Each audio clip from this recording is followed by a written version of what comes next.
Shalom, giving all praises, honor, and glory unto Yahweh, Bahashem Yahushai, Bahashem Rakakwadash, double honors unto the elders and apostles of Great Millstone that rule well, and shalom to all of the Akim, teaching this word around the globe in faith, truth, and sincerity. Or more importantly, I should say shalom to the 144,000, the elected, the nation of Israel, and shalom to the rest of the elect destined to be saved. I'm the Baba Caleb from the GMS England London Forecasters Camp, back with another lesson to help edify the Lord's elect. I always like to start by saying we are the real Hebrew Israelites, and the real Israelites, these so-called Negroes, Latinos, Hispanics, Native Americans, West Indians, and West Africans predominantly, but you will find Israelites that do look like the other nations because we as a people have been scattered among all the nations through our various captivities. But if your seed line by your forefathers goes back to the man in the Bible that was named Israel, then you too are an Israelite no matter what you may look like. Because Numbers chapter 1 and verse 18 tells you that your nationality is determined by the lineage of your forefathers. So I wanted to do a quick lesson on this word that's on the screen, which says incentivise. And the thing that spurred me on or gave me the inspiration to do this lesson is just this morning I went downstairs and I found a letter that had been posted through the front door and was sitting on the doormat. So I picked it up and opened it. And it happened to be a letter from one of the energy company that supplies my electricity, right? And it was saying you can receive £100 bonus if you switch to a smart meter. Now they're basically trying to get more and more people to adopt these smart meters, and I don't think the uptake on it has been as successful as they would have hoped. So the next stage for these energy companies in trying to coerce people into switching over to smart meters is to try and incentivize them. Now the word on the screen here says incentivize, and this is its meaning. It says to give incentives to, as in the government should incentivize the private sector to create jobs. And here's origin. It says to provide someone with a good reason for wanting to do something, why not incentivize companies to relocate? Definition 1b, to promote something with a particular incentive and incentivize share option scheme. So if we go into to give incentives to, what does the word incentive mean? It says something that incites or tends to incite and to action or greater effort as a reward offered for increased productivity. Definition 2, inciting as to action, stimulating, provocative. Definitions going on further down, nouns, a motivating influence / stimulus. I shouldn't say slash, just comma, stimulus. To an additional payment made to employees as a means of increasing production. B, as a modifier, an incentive scheme. Definition 3, adjective, serving to incite action. So I think that's made the point. Something that serves to incite an action. So, as I said, this morning I received a letter from the energy company offering me £100 if I was to switch over to a smart meter. Now, I'm not going to do that because there are more cons than there are pros to switching over to a smart meter. But I'm using that as an example of how Esau's going to move with the mark of the beast, the MOTB. Best believe he's going to try to incentivize that in order to deceive people into taking it. And a lot of people will be deceived into taking it because he's going to offer. At first, it might start off, £100 if you take this chip. Then it'll go to 250, 500, then 1,000, then 2,000. And look, man, a lot of these people that are out here in the world, they ain't got no fucking self-respect. They ain't got no standards, no moral compass.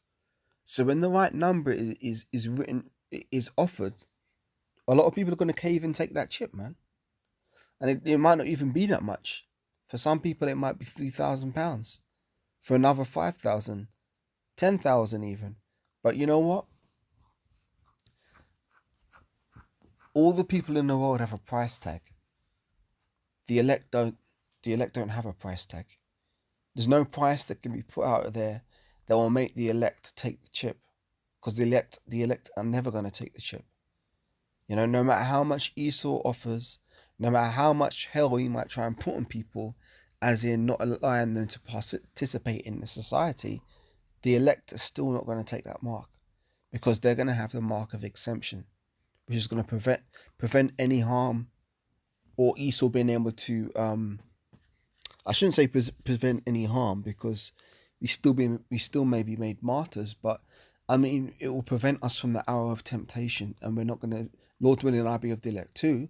We're not going to succumb to that temptation. We're not going to take the incentives, no matter how big they may be, and they're going to be pretty damn big, because a lot of people, basically all the world, are going to run after Esau and his mark. All those who aren't covered by the blood of Yahushua, because that's what Yahushua's blood does. It is basically his blood was shed for as a ransom for the souls of the elect. So the elect have already been bought and paid for. See, this is the thing. You've got the right hand, you've got the left hand.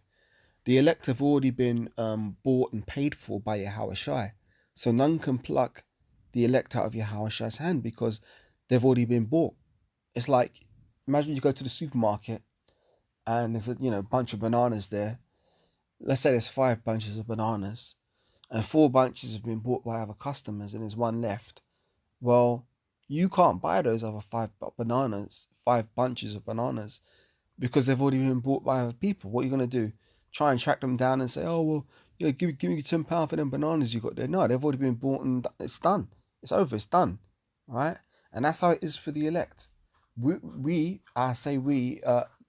Lord willing, I am the hopeful elect, have been bought and paid for by Yahushua, and none can pluck them out of Yahushua's hand, because they're his. John the 17th chapter goes into that, where Yahushua says, I've kept the Father. Yahushua said to the Father, he's kept the men which thou gavest me out of the world. Let's read that and we'll close out on that. John 17.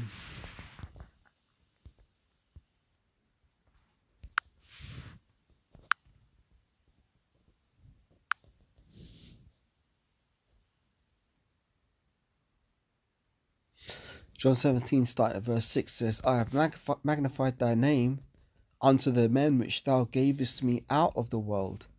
Thine they were, and thou gavest them me. So originally we belong to the Most High, and the Most High gave us to Yahushua, and they have kept thy word.